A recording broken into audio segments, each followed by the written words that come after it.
Nenga guys, all I want to let you know wano ku verse 2256 nti ebibunyisa tebigwayo. Olunaku olwajjo zibadde ziwera ssaawa 5 n'ekitundu ez'ekiro.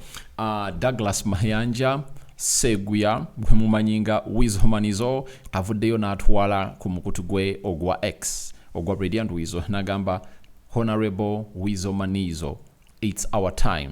Omusajja avuddeyo n'agamba katubyekwatiramu naffe katugende twesimbewo. Agambye ajja Makindye West.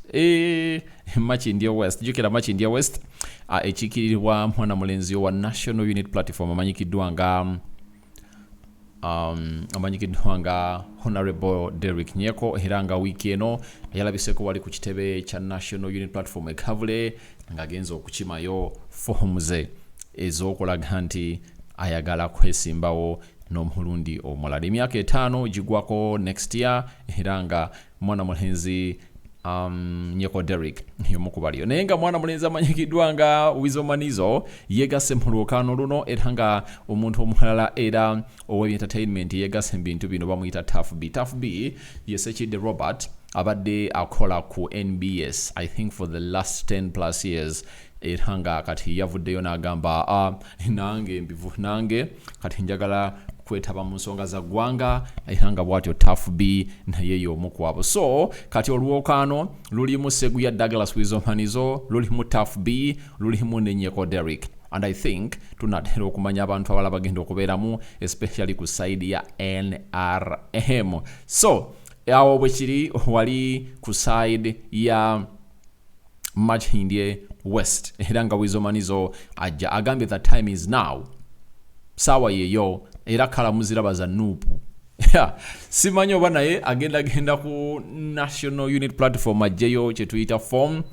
Naye we are waiting to see whether he will go to the National Unit Platform. Why am I emphasizing so ekigambo kya National Unit Platform? Kubanga kala zakozeseza ze za National Unit Platform white, red, and I think is this dark blue. Okitegedde zakozeseza era nga mwana mulenzi Weasel Manizo bwatyo. Remember muganda wamanyikiddwa nga Jose Chameleon last time yajja Noop Nehemuma card Noop ya muma card by the way ayo kwesimba ku Lord Mayor era yajja ne yesimba wa I think yamali ya mufo kyakuna mwana mulenzi amanyikiddwa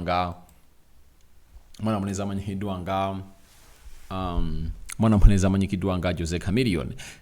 Ensiike oba family ya Bamayanja temanyikiddwa nnyo mu byabufuzi bino. If at all you've been following them up very well, tebamanyikiddwa nnyo mu byabufuzi era sijjukirako muntu walinya mu family ya Bamayanja in this era okubanga yesimbawo mu byobufuzi n'awangula. So Weasel Manizo aze n'agamba ngenda kwesimbawo ate mugenda kumpulira. Bw'amaliriza ekyo bannayuganda no tebasaaga. You know Ugandans on X, bona bakuweerawo ebibyo tebasaaga ne tufuna asoose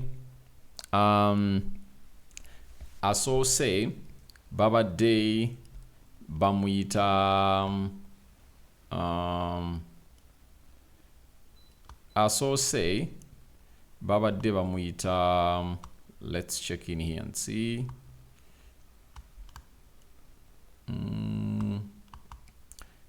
Asoose badde bamuyita akandwanaho agambye speaker, hold on Honorable Douglas, let Honorable Kajwenje conclude. Honorable Douglas Weasel Manizo speaker olinga embwa nawe nvaako. So he's like agamba alinga aleta scenario ejobera mu parliament nga Weasel awangudde if at all Weasel wins the parliamentary seat of Makindye West ngagamba nti ajagamba speaker oli wanabayogera ng'onamugamba olinga embwa alindako onajja namugamba missed you bwate baze namugamba. So netufuna Tom Sange avuddeyo n'atugamba nti munywa nnyo akabanga nammwe sooka otereze ensonga z'omuzimu. Name Uganda, which is song of the muzimu? Again, you've gone ahead obviously go and bring radio into this stuff. Ugandans banange. Alan Tonix nagamba bro go for it then in a habwe Bruce time to do what? Banange. Omwana abuzambu time to do what? So simanyi what Ugandans are going to reply. Then Joan wabula temukisusa Joan bwagambye nti mukisusa era natekako emoji ng'afa enseko. Esther Birungi n'agamba fire the graphics guy. Saddam n'agamba good luck. Then Kanakulya n'agamba avuddewo ono bannange. Mumujja kakasa nti this is Badman Weasel Manizo. Omanyi mubeereyo ne mulowooza nti mumweka abasobola naye Weasel Manizo avuddeyo n'abagamba nti nzija saawa yonna nzija. Kimbabu he doesn't have the books. That's what he has gone ahead to say. Abantu babeereyo nga basoma mu CPO nze mbabuulira. 14 guns boy Manizo nedda uncle.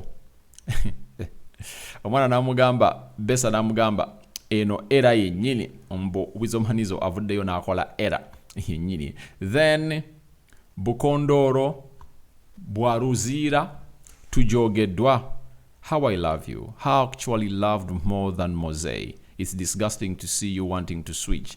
Kale don't dare. Onomwagiza agambye Weasel nkwagala oyimba tokigeza nako okuva mu by'okuyimba mbogende weesimbewo. So Weasel Manizo bw'atyo bamutiisa obubaka era tumanyi nti agenda bugenderako bulungi. Then Catalyst n'agamba ng'olangirira kiro nnyo. Hey, do you know what is meaning? Bwagamba ng'olangirira kiro nnyo mbwa ayinza okuba is under influence of something. That's why I was gonna obviously put out something like that. Then Mujet Jethro n'agamba then Nomad n'agamba again the MP looks ripe.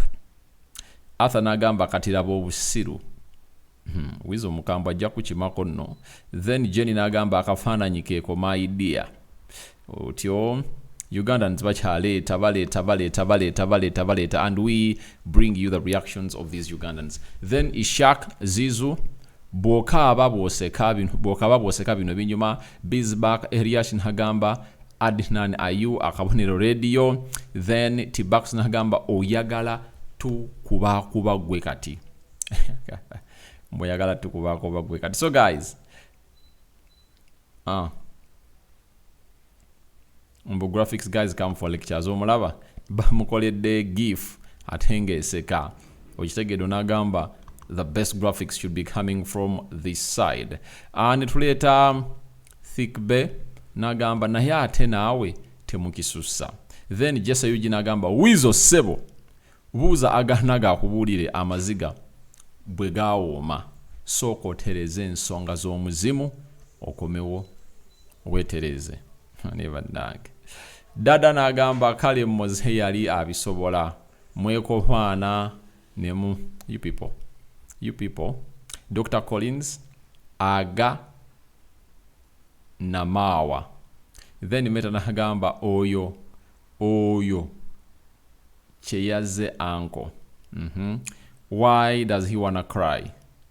So Ugandans have gone ahead obviously flock the X account of Weasel Manizo ne bateekako posting. So zesobodde baleetera olunaku olwaleero era nga nkimanyi nti munyumiddwa obubaka buno bwe tubaleetedde olunaku olwaleero. Era Weasel Manizo agambye agenda kwesimbawo kati I'm waiting for your reactions mu comment section below. Eza Weasel Manizo okwesimba kuba MP ayagala kugasimbagana ne mu National Unity Platform. Derek Nyeko anamusobola tamusobole. So mugende mu comment section mumbuulire Weasel Manizo anasobola Derek Nyeko? Yes or no? We sign out for now. Iranga mubeere bulungi musule bulungi mweraba.